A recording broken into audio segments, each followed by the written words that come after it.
یہی پہلے دور تھے، ان کے بعد جو ہے اللہ تعالیٰ نے آگے روئے زمین پر انسانوں کی نسل کو جو ہے پھیلا دیا. وہ جتنی بھی انسانی نسل پھیلی ہے وہ اس دو کی وجہ سے ہی پھیلی ہے. پہلے کیونکہ انہی کو بنایا گیا. تو عورت کا جو لفظ ہے اس سے بھی انسان کو عزت اور حرمت کی نظر سے جو ہے دیکھا جاتا ہے، کیونکہ عورت کس کو کہتے ہیں؟ چھپنے والی چیز کو جو ہے عورت کہتے ہیں. تو عورت کے لفظ سے ہی پتہ چلتا ہے کہ عورت جو ہے ایسی چیز ہے کہ جس کی عزت کی جائے، جس کی حرمت جو ہے اس کا خیال رکھا جائے، اور جس کے وجود سے کائنات میں رنگ موجود ہے. یعنی عورت کی وجہ سے ہی کائنات میں رنگ موجود ہے. تمام مذاہب جتنے بھی مذاہب ہیں بشمول اسلام کے، وہ ہر قسم کی جو نسوانی تشدد ہے اس کی مذمت کرتے ہیں. یعنی جتنے بھی مذاہب ہیں اسلام کے علاوہ یا اسلام ہو گیا، وہ بھی عورتوں کے جو ان کو تشدد کرتے ہیں، جسمانی تشدد، ان کی مذمت کرتے ہیں. کوئی بھی مذہب اس بات کی اجازت نہیں دیتا کہ عورت کی جو ہے وہ جسمانی تشدد ان پر کیا جائے. اسلام میں خواتین کو حکومت، سیاست، قیادت اور اسی طرح انتظامات اور مشاورت سمیت زندگی کے تمام شعبوں میں جو ہے اہم ذمہ داریاں سونپی ہیں. یعنی اسلام نے جس طرح مرد کو حقوق دیے ہیں، مرد کو اس بات کا حق دیا ہے کہ وہ سیاست کرے، قیادت کرے، تو عورت کو بھی اس بات کا حق دیا ہے. اکثر عورتیں جو ہیں وہ اس تصور کا شکار ہوتی ہیں کہ وہ مردوں سے کم ہے، مرد جو ہے ان سے زیادہ ہے، مرد کے حقوق جو ہے وہ زیادہ ہیں. یہ بات بالکل بھی نہیں ہے. جس طرح اسلام نے مردوں کو حقوق دیے ہیں اسی طرح عورتوں کو بھی حقوق دیے ہیں. تو عورتیں جو ہے وہ مردوں کی نسبت کم کر رہی ہے بلکہ مردوں کے برابر ہیں. بہرحال قرآن مجید یہ اس بات کی ترجمانی کرتا ہے کہ اللہ تعالیٰ کے ہاں مردوں اور عورتوں کا رتبہ بحیثیت انسان برابر ہے. اس کے بعد پھر یہ ہے کہ جو حقوق ہوتے ہیں ان کا خیال ایک دوسرے کو رکھنا ہوتا ہے. مثال کے طور پر بیوی جو ہے وہ اپنے شوہر کا حقوق کا خیال کرے. جس طرح اسلام نے شوہر کے حقوق بتلائے ہیں تو ان حقوق کو اسی طرح ہی پورا کرے. اسلام کے نزدیک بحیثیت انسان دونوں برابر ہے. ایسی بات نہیں ہے کہ اسلام نے جو ہے مرد کو حقوق دیے، عورت کو حقوق نہیں دیے. ایسی بات بالکل بھی نہیں ہے. اسلام نے جس طرح مرد کو حقوق دیے عورت کو بھی اسی طرح حقوق دیے ہیں. فرق یہ ہے کہ جب عورت جو ہے وہ بیوی کی شکل میں ہوتی ہے تو اس کو اپنے شوہر کا حق جو اس کو حقوق دیے گئے اور اس کے شوہر کے حقوق ان کو پورا کرنا ہوتا ہے. اگر وہ بیٹی کی شکل میں ہے تو اپنے بھائیوں کے اور اسی طرح اپنے ماں باپ کے جو حقوق ہیں ان کو اس طرح پورا کرنا ہے جس طرح اسلام ہمیں بتاتا ہے. ٹھیک ہے. اور اگر وہ کسی اور شکل میں ہے تو جیسے رشتہ دار ہے یا جس طرح کوئی اور ہے، تو جس طرح اسلام نے ہر ایک کے حقوق بتلائے ہیں تو عورت بھی انہی حقوق کو اپنے سامنے رکھتے ہوئے ان حقوق کا خیال کرے اور جس کا حقوق ان میں بتلایا گیا ہے ان کے حقوق کو اسی طرح ہی پورا کرے. قرآن مجید میں آتا ہے کہ میں کسی عمل کرنے والے کے عمل کو ضائع نہیں کرتا، چاہے وہ مرد ہو یا عورت ہو. اگر عورت نے کوئی اچھا کام کیا ہے تو اس کے عمل کو ضائع نہیں کیا جائے گا. اس وجہ سے ضائع نہیں کیا جائے گا کہ یہ عورت ہے اور یہ اچھا کام کر رہی ہے تو اس کو جو ہے شمار نہیں کرتے، بلکہ اللہ تعالیٰ نے صاف فرما دیا کہ چاہے وہ مرد ہو یا عورت ہو، اسلام کی نظر میں دونوں برابر ہیں. جو بھی اچھا کام کر رہا ہے اس کے اچھے کام کو جو ہے میں ضائع نہیں کرتا، اس کے ہر عمل کو جو ہے میں ضائع نہیں کرتا. اسی طرح دوسری روایت میں آتا ہے کہ جو شخص نیک اعمال کرے گا، مرد ہو یا عورت ہو، مومن ہو، وہ مومن بھی ہوگا تو ہم اس کو پاک زندگی سے زندہ رکھیں گے اور ان کے اعمال کا نہایت اچھا صلہ دیں گے. یعنی جو شخص نیک عمل کرے گا چاہے وہ عورت ہو یا مرد ہو، ہم اس کو زندگی بھی پاک دیں گے، اچھی زندگی دیں گے اور اس طرح ان کے اعمال کا نہایت اچھا صلہ دیں گے. یعنی اس نے جو عمل کیا ہے اس کو اچھے سے صلہ دینا ہے. ایسا نہیں کرنا کہ اس کو جو ہے جس طرح مثال کے طور پر اسلام نے جو ہے اللہ تعالیٰ نے یہ ارشاد فرمایا کہ جب انسان جو ہے وہ یہ سوچتا ہے کہ میں کوئی اچھا کام کروں تو اس کو اس کے ارادے کی بھی نیکی دی جاتی ہے، اچھے کام کی اسی وقت لکھ دی جاتی ہے۔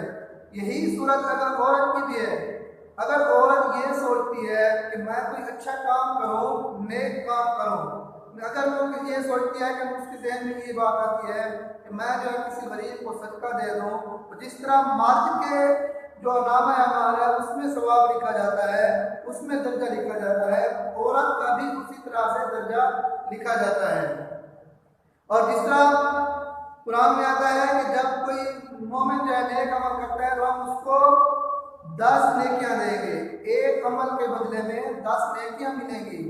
تو یہی عورت کا بھی حال ہے کہ اگر عورت نیک کام کرے گی، اچھا کام کرے گی تو اس کو بھی 10 نیکیاں ملیں گی۔ ایسا نہیں ہے کہ صرف مرد کو 10 نیکیاں ملیں، عورت کو 10 نیکیاں نہ ملے، بلکہ عورت کو ایک ہی ملے۔ اللہ تعالیٰ نے فرمایا ایسا نہیں ہے، بلکہ انسان ہونے کے ناطے یہ دونوں برابر ہے۔ جس طرح مرد اچھا کام کر رہا ہے، عورت نے بھی تو اچھا کام کیا ہے، تو جس طرح مرد کو 10 گنا ثواب زیادہ دیا جائے گا، عورت کو بھی اسی طرح 10 گنا زیادہ ثواب دیا جائے گا۔ عرب معاشرے میں اسلام کی آمد سے پہلے دور جاہلیت میں جو ہے لڑکی کو پیدا ہونے پر اسے زندہ درگور کر دیتے تھے۔ میں نے پہلے بھی آپ کو بتایا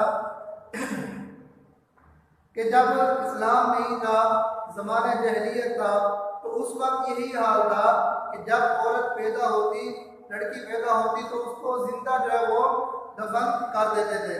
لیکن جب اسلام آیا، اسلام نے لڑکی کو رحمت کے لقب سے نوازا، یعنی بیٹی جو ہے یہ رحمت ہے کہ جس گھر میں آئے گی رحمت ہی لے کر آئے گی۔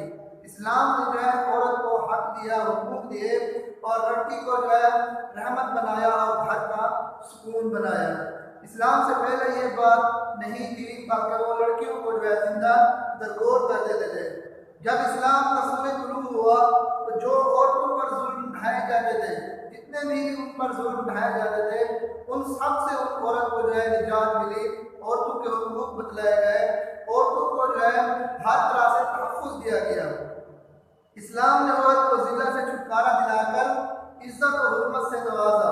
اسلام سے پہلے عورت کو ذلت کی نظر سے دیکھا جاتا تھا، ہر وقت جو ہے جسمانی تشدد، ہر طرح کی جو ہے ان کے ساتھ سلوک روا رکھا جاتا تھا۔ لیکن جب اسلام آیا تو اسلام نے اس کو ذلت سے نکال کر عزت اور حرمت کی زندگی سے نوازا۔ عورت کو زندہ دفنانے کی جاہلیانہ جو رسم تھی وہ بھی ختم ہو گئی، اور اسلام نے عورتوں اور مردوں کے مساوی حقوق دیے اور عورتوں کی حیثیت مستحکم کی۔ ٹھیک ہے، یہ تو ہے اسلام نے جو عورتوں کو حقوق دیے۔ اب عورتوں کا بھی حق بنتا ہے کہ وہ بھی اسلام کے مطابق زندگی گزارے۔ یہ میرا جسم میری مرضی کے نعرے یہ اسلام کے خلاف ہیں، یہ زمانہ جاہلیت والی باتیں ہیں۔ جب اسلام نے ان کو عزت دی ہے، ان کو کس چیز کی کمی اسلام نے دی ہے؟ اسلام نے ہر ایک ان کو حق دیا ہے، تو آپ اسلام کو چھوڑ کر یہ کوئی اور نعرے لگائیں، یہ بالکل فضول اور جاہلانہ قسم کی باتیں ہیں، زمانہ جاہلیت والی باتیں ہیں۔ اگر یہ زمانہ جاہلیت پہ جائیں گی تو پھر تشدد کا شکار بھی بنے گی، اور ہر طرح سے ان کے ساتھ جو ہے سلوک کو روا رکھا جائے گا۔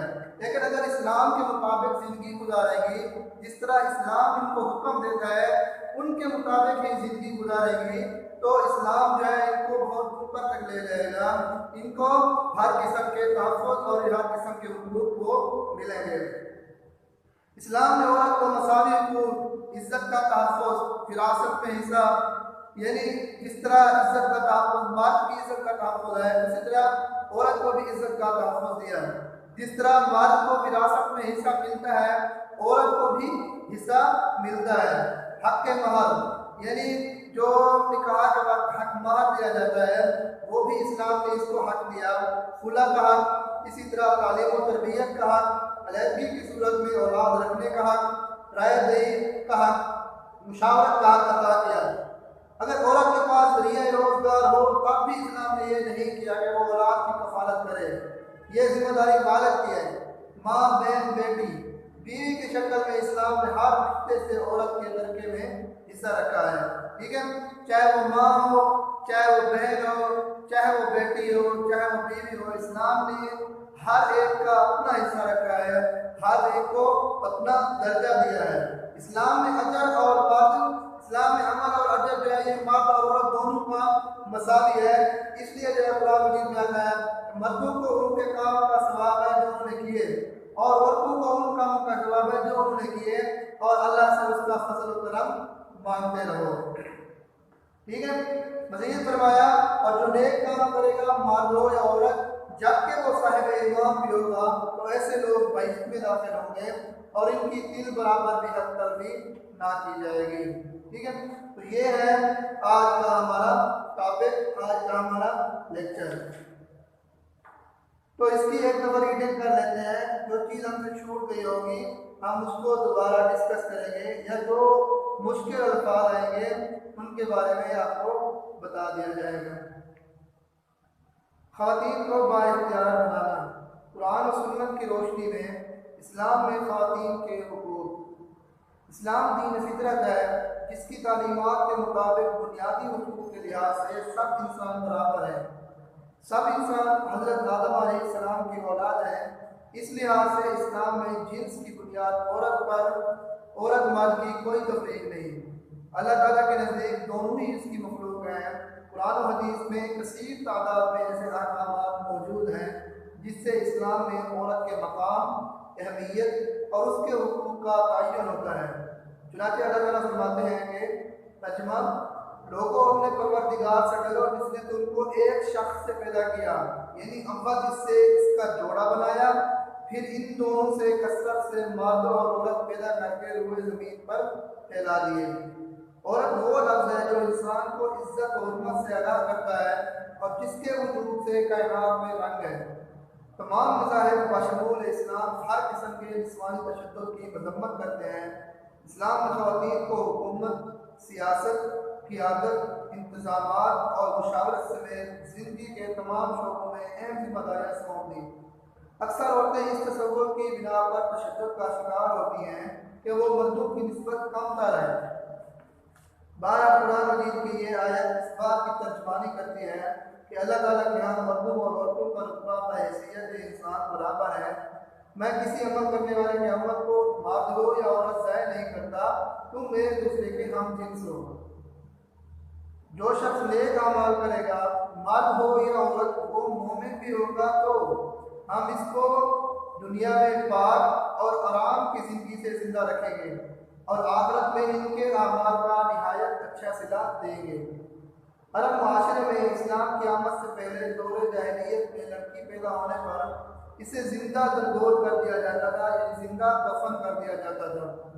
اسلام نے لڑکی کو رحمت بنایا اور گھر کا سکون بنایا۔ اسلام کا سورج طلوع ہوا تو عورت کو ظلم کے ان اندھیروں سے نجات ملی۔ اسلام نے عورت کو ذلت سے چھٹکارا دلا کر عزت و حرمت سے نوازا۔ عورت کو زندہ دفنانے کی جاہلانہ رسم ختم ہوئی۔ اسلام نے ہی عورتوں کو مردوں کے مساوی حقوق دیے اور عورتوں کی حیثیت مستحکم کی۔ اسلام نے عورت کو مساوی حقوق، عزت کا تحفظ، وراثت میں حصہ، حق مہر، خلا کا یہ اس سے اپنے شوہر سے علیحدگی کا، اگر وہ اس کے ساتھ نہیں رہنا چاہتی تو اسلام نے اس کو اس بات کا حق دیا ہے کہ وہ اپنے شوہر کے ساتھ خلا کر لے، اس سے علیحدگی اختیار کرتے۔ تعلیم و تربیت کا حق، علیحدگی کی صورت میں اولاد رکھنے کا حق، رائے دہی کا حق، مشاورت کا حق عطا کیا۔ اگر عورت کے پاس ذریعہ روزگار ہو تب بھی اسلام نے یہ نہیں کیا کہ وہ اولاد کی کفالت کرے، یہ ذمہ داری والد کی ہے۔ ماں، بہن، بیٹی، بیوی کی شکل میں اسلام نے ہر رشتے سے عورت کے ترکے میں حصہ رکھا ہے۔ اسلام میں عمل اور اجر میں مرد و عورت مساوی ہیں، چنانچہ قرآن پاک میں واضح کر دیا گیا کہ مردوں کو ان کاموں کا ثواب ہے جو انہوں نے کیے اور عورتوں کو ان کاموں کا ثواب ہے جو انہوں نے کیے، اور اللہ سے اس کا فضل و کرم مانگتے رہو۔ مزید فرمایا اور جو نیک کام کرے گا مرد ہو یا عورت جبکہ وہ صاحب ایمان بھی ہوگا تو ایسے لوگ بہشت میں داخل ہوں گے اور ان کی دل پر بھی حق تلفی نہ کی جائے گی، ٹھیک ہے۔ تو یہ ہے آج کا جو ہمارا لیکچر ہے، وہ